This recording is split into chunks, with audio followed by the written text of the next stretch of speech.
The Covenant. This is a new film by Guy Ritchie released on Amazon Prime that follows John Kinley, a sergeant for the US Army during their time in Afghanistan fighting the Taliban, with his objective and that of his team being locating and destroying Taliban IED factories. Part of his crew is Ahmed, who is an interpreter who is in charge of obviously translating the language between Afghani and US. And he is someone who turns out to be crucial to Kinley and his crew when his team are ambushed by the Taliban. What follows is a grueling against the odds story for these characters as they have to try and stay out of the sight of the Taliban and make their way to safety. This is not a true story. I had to check because elements of this film make it feel like this is a true story. But this is of course based on the type of things that the US military would have to go through during their time in Afghanistan. The sort of work they would be taking out and the sort of situations they would have to be dealing with. Kinley is played by Jake Gyllenhaal. He's one of my favourite actors and he does great here once again, showing his range, keeping his cool as a sergeant but expressing his rage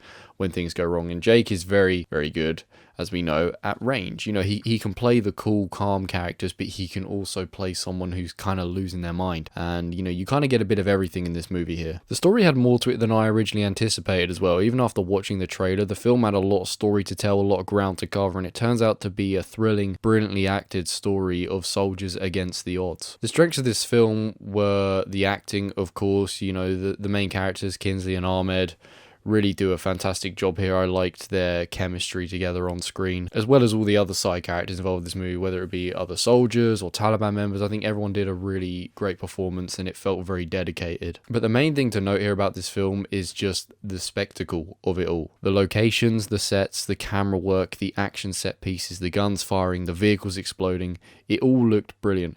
It all felt very, very authentic and it just made for a really exhilarating movie. The soundtrack that accompanied all of this was pretty solid too. It was nothing amazing, but it made the tense moments tenser, which is kind of what its job was here. And the tense moments here were very tense because there's a lot of situations where characters are really one wrong move or 1 second away from death. And I was gripped in all these segments because it really feels like these characters are just really on the line. They're on a very fine line. They have to do everything 100% right, otherwise it's over for them. Speaking of the Taliban, they certainly felt like a threat in this movie, but it did sometimes feel like they were suffering from stormtrooper aim when it came to them shooting at certain characters. It did feel sometimes like, how the hell did that person not get shot? And that was mainly around the main characters of this movie. I know the US military will fire a gun better than a Taliban member, of course, but it did feel like these characters were just protected to an extent, and it felt like some of the situations they were in were so dire